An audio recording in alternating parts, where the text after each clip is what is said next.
Welcome to today's Ethnic Media Services Zoom news conference. I'm Pilar Marrero, Associate Editor for Ethnic Media Services.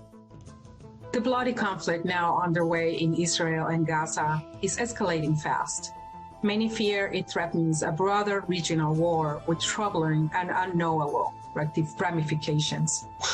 Meanwhile, social media is inundated with horrific images of the ongoing violence, some of it designed to inflame anger and to cast blame on one side or the other.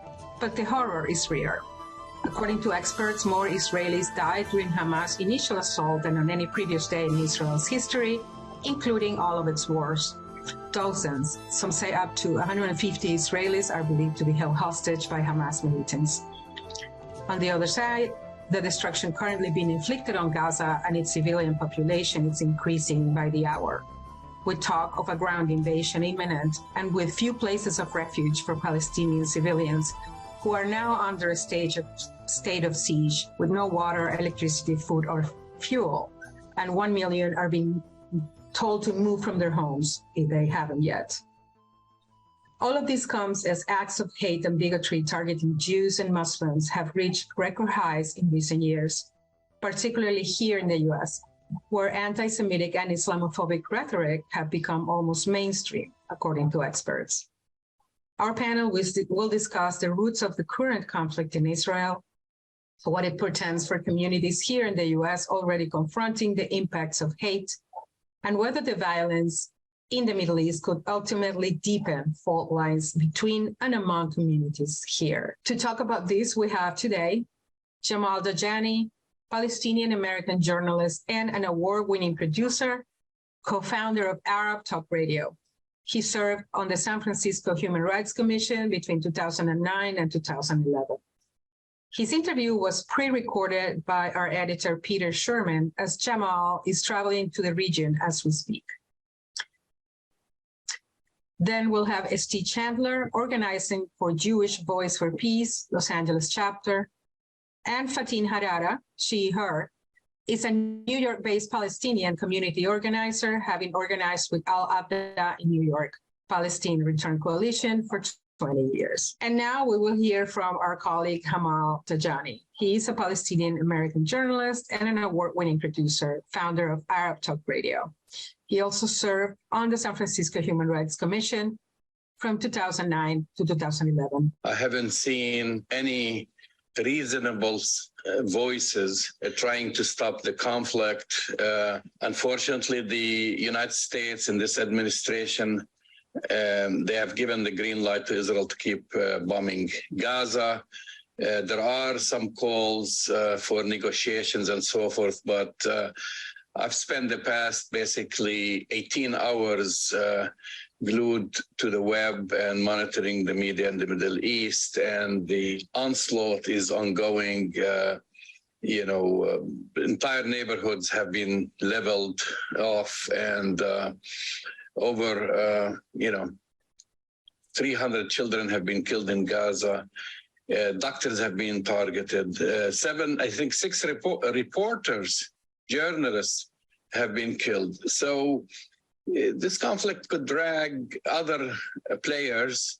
The United States has moved its aircraft carrier to the Mediterranean off the coast of Gaza, which is unprecedented. This didn't happen. What's happening now is not happening in a vacuum. Now, the death of civilian on both sides is abhorrent.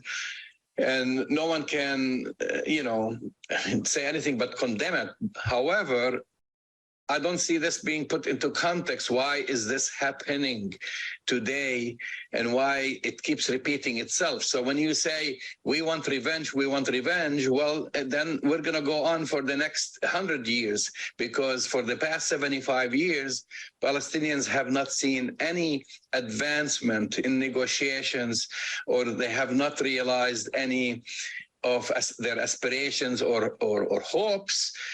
And they are living under apartheid. Before we used to say the word apartheid, everybody used to get angry about that. But now you have Human Rights Watch Amnesty International, Israel's own human rights organization, B'Tselem, they're all certifying Israel as an apartheid state. So if you have people living under apartheid, what do you expect them to do? We've been seeing the rise of Islamophobia and anti-Semitism for many years. This is not something new. Of course, we live in the Bay Area, and so you don't have the cases that you'll see in other parts of the country, and of course white supremacy. I mean, we've witnessed that during the Trump administration, and white supremacists chanting in the streets, Jews don't replace us, and so forth. And they are, white supremacists are opportunists.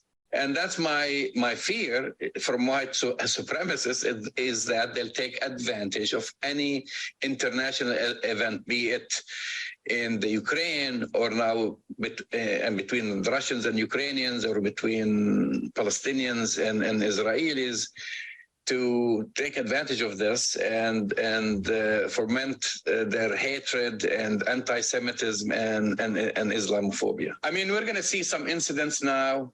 During demonstrations, people are heated up, and one side supports Israel, the other side supports Palestine. But if you look at statistically across the board, most of the hate crimes, anti-Semitism, attacks on mosques, attacks on synagogues, they're perpetrated by white supremacists. And when it comes to the Palestine issue and their aspiration for freedom and independence, Palestinians have a lot of Jewish supporters from Jewish Voice for Peace who, for many years, they have been major critics of what's going on by Israel and its apartheid practices. You have to distinguish, this is not a religious conflict. It is not an ethnic conflict as it has been described by the media and others who like to see it this way. This is a territorial conflict. It's a colonial conflict. If you have one ethnic groups, whether the Israelis are Jewish or they came from Afghanistan or China or whatever, Palestinians are going to see them as invaders. When you are driven out of your home in 1948, and just come and got kicked out and live in the refugee camps, you're going to see Israelis as invaders. This has nothing to do with religion.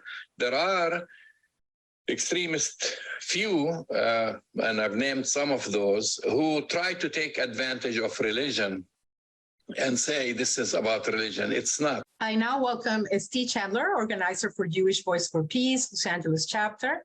Thank you for being with us in this difficult moment. We understand your group supports peace activists in both Israel and also in the territories and among Palestinians.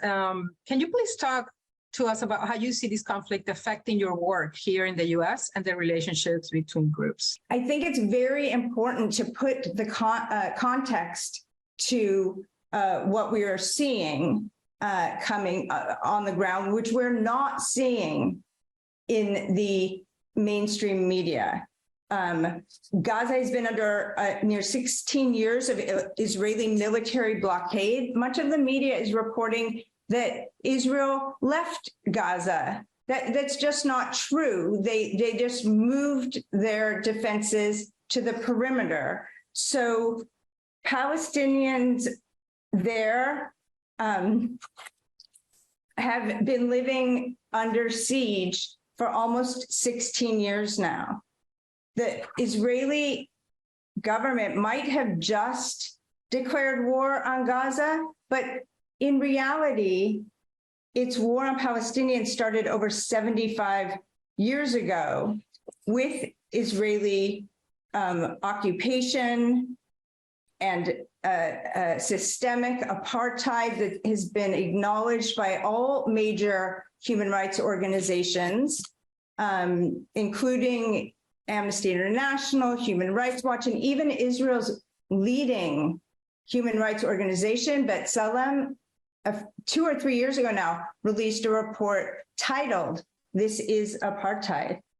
I think it's also important to understand that for the past year, the most racist, fundamentalist, far-right government in Israeli history has ruthlessly escalated its military occupation over Palestinians in the name of Jewish supremacy, with violent expulsions, a rise in home demolitions, mass killings, military raids on refugee camps, unrelenting siege and daily humiliation, and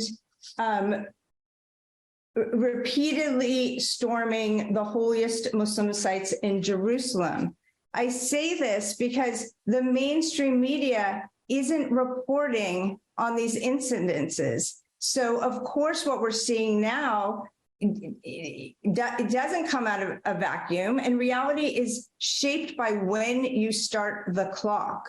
Unfortunately, what we are seeing now is another mass expulsion, another Nakba, where half of the society of the 2.2 or 2.3 million people in Gaza have been asked to leave their homes from the entire northern half of Gaza, or because Israel says that they are going to bomb. They've given over 1 million people less than 24 hours to try to move amidst all the bombing and rubble and roads that have already been destroyed.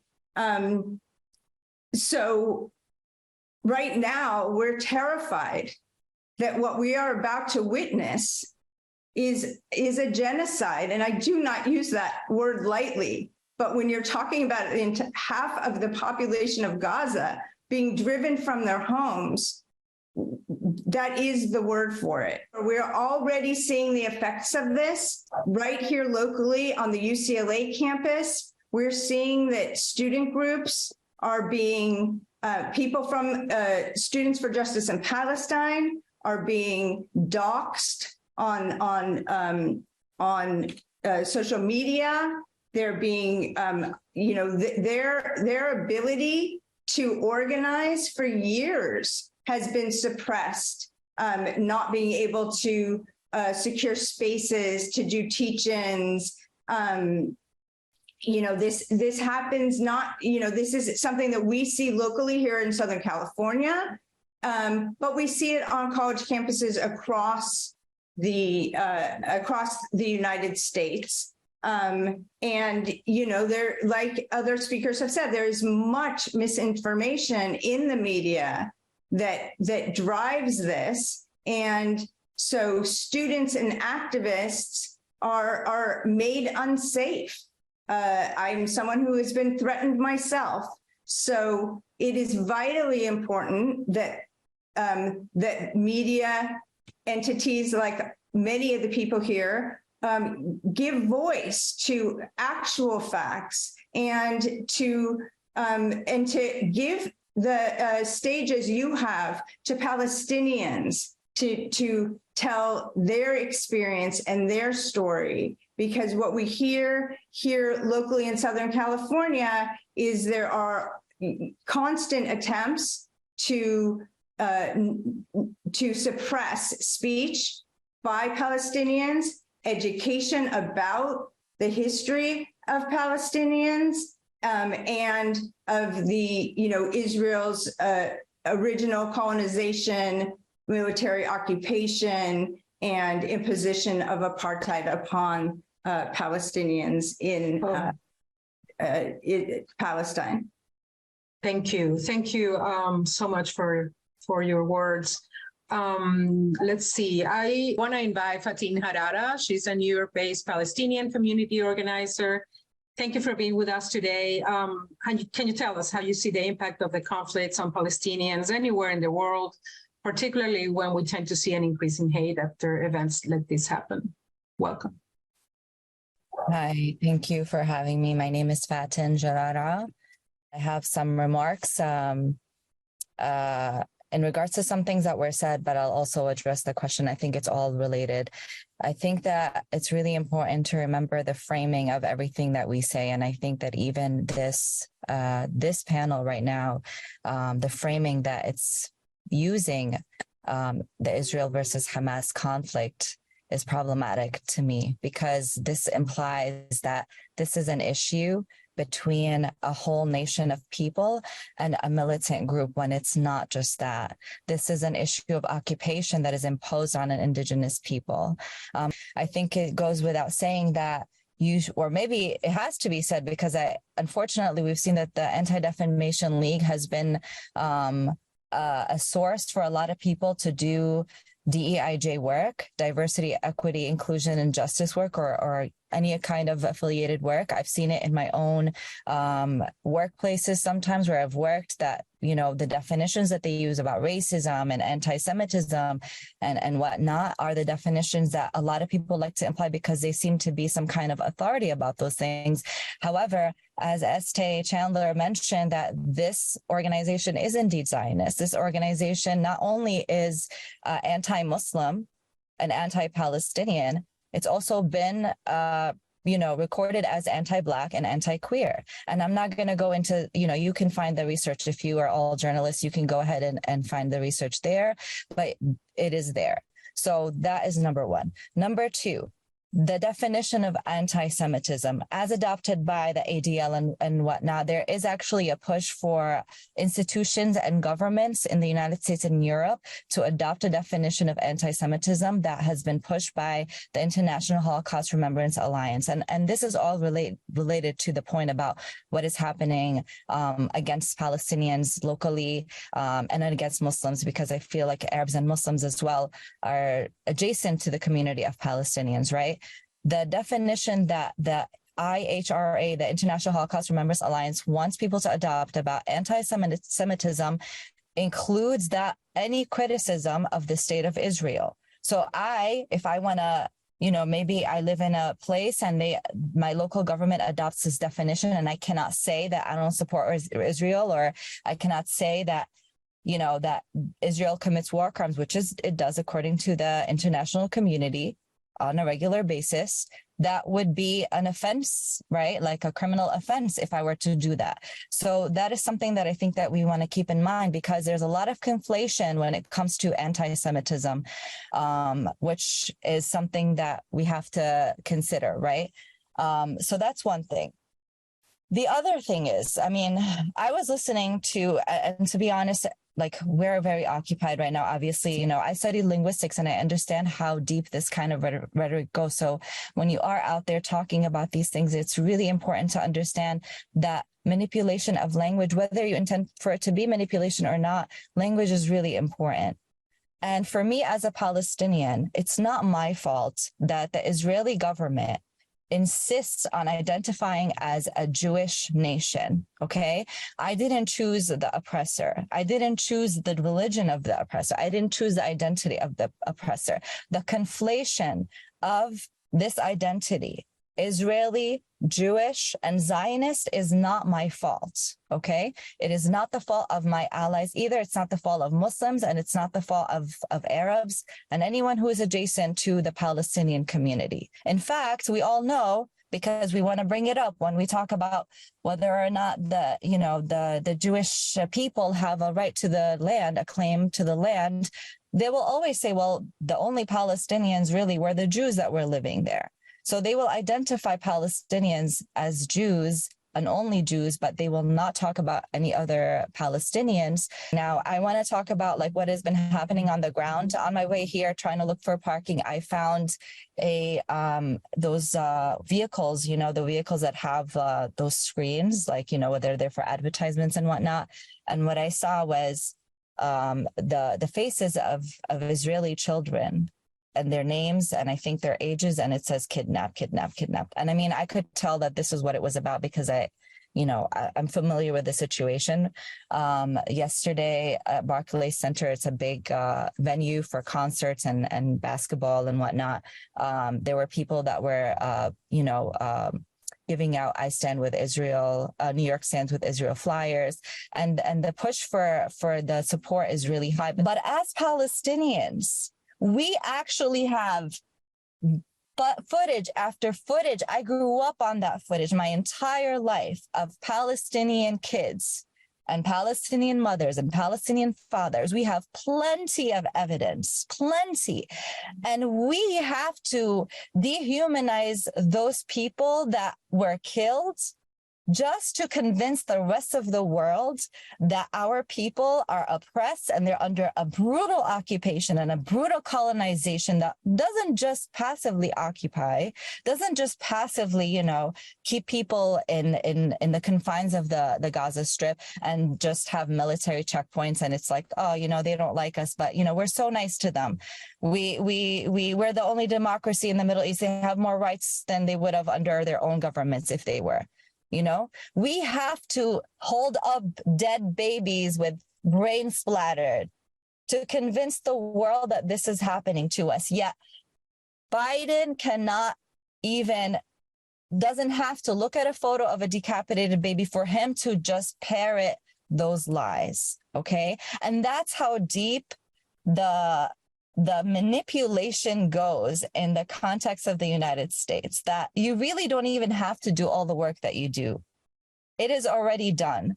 The United States has never been on the right side of justice when it comes to liberation movements. When it was Algeria and South Africa, Nelson Mandela was on the terror watch, and the United States, I'm sure, called him a terrorist before they started to, celebrate him. Indigenous people here, this was happening on Indigenous Day, right? They were not being, called heroes or anything until they were already, exterminated off of their lands. And now all that we can say to Indigenous people on this land is Happy Indigenous Peoples Day. What had been happening here is that a lot of people have been very afraid to go to school. For example, yesterday at Brooklyn College, a councilwoman went to the Palestine rally, showed up with a gun. She does have a concealed carry weapon because now that's a thing in New York City. Okay. She showed up, and that apparently is a felony to show up with even a licensed gun. But she thought that she could go to intimidate those youth, the college students. She was charged. She was arrested and charged this morning. And I was actually surprised how quickly that went down, because white supremacists actually get away with a lot in this country. So first of all, we can't comment on every single person's actions. And in fact, when people from the pro-Israel rally side spit at us and hit us, okay, and call us things and threaten our lives, I don't go and say, wow, okay, those are individual incidents, but I keep them as such. They do not reflect the Jewish people. They do not reflect even the Israeli people, okay? They reflect Zionism to me, and they reflect white supremacy to me, and they often incite violence against our protesters. And so that is something that I need you all to keep in mind. And we don't condone having a swastika at our rally. Thank you, Fatin. Each of you, please tell us what you would like these ethnic media to take away from this. Just 1 minute or a minute and a half each at the most. Thank you, because we are over time. Yes, I want to echo what Fatin said, that it's not enough just to say yes on both sides. It is imperative that we center Palestinian voices on their experience, go to organizations like IMEU that does that, and that if only our media would speak as clearly about the violence towards Palestinians that happens every single day that we wake up and see about settler violence, and you don't hear it being called terrorism. In fact, that's what it is. We have to start seeing every human life as equal in value. Thank you. Fatin? Yes, thank you for having me. And yes, thank you for saying my name correctly. I think that it's important to recognize that for us as Palestinian, we do see all lives of worthy of living a dignified life. Before the creation of the state of Israel, right, we did harbor refugees from World War II. There were Palestinian Jews, just like there were Palestinian Christians and Palestinian Muslims, and they continue to live. And what happened, which is the Nakba, as you all know, is something that Palestinians have been trying to resist in all forms, It's not that I want to see violence. It's not that I want to see people, losing their lives. But I want to see my people live a dignified life. I want to see my people liberated. And I would have backed the people who were fighting for their lives in the Holocaust if they had to employ any form of resistance against something that was terrible that was happening to them, against the extermination of those people, whether it was Jews or anybody else. And again, like I said, it is not my fault that my occupier and my colonizer and my oppressor happens to be Jewish. That is something that I think that a lot of people need to understand, that we would have that stance. Hamas would say whatever it wants, and Hamas actually makes a distinction. I put the link because you have been employing the chat. I put the link of the charter that it makes a distinction. It's not us that conflates Zionism with Judaism. It's the Zionist state. It's the Zionist state that insists that this is an identity that is equal. And I guess, it makes sense when you are Jewish, you can just become an Israeli citizen if that's what you want to do. And that confuses everybody else. So for me to say that I, don't support Zionism and I support resistance against this very racist ideology that is super white supremacist to me, I'm not saying anything against Jewish people, because there's a lot of Jewish people, I would say, like Estee and others, who support my plight to just simply live free. Thank you to all our colleagues to have covered this. And thank you, everyone.